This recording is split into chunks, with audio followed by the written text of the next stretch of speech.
Hello everyone, my name is Kani and this video is for day 3 of the channel. Uh, and today is conversational topics. I'm not a talkative person. I don't like small talks. I prefer going to a workshop and to learn and develop myself rather than going to a cafe, chit chat and gossip. It's not my style.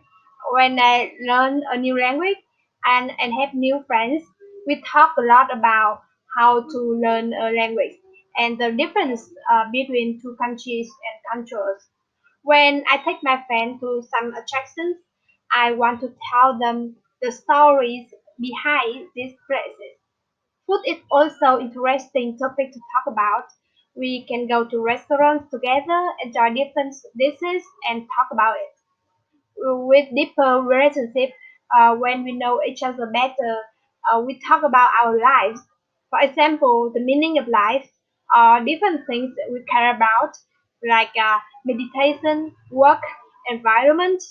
Sometimes we are not going to sit back, accept the government orders and big companies do. We are going to take a stand. Last time, my friends organized a meetup to make tasks for trafficked women and children.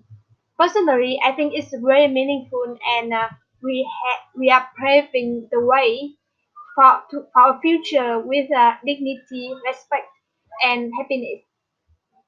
See you tomorrow.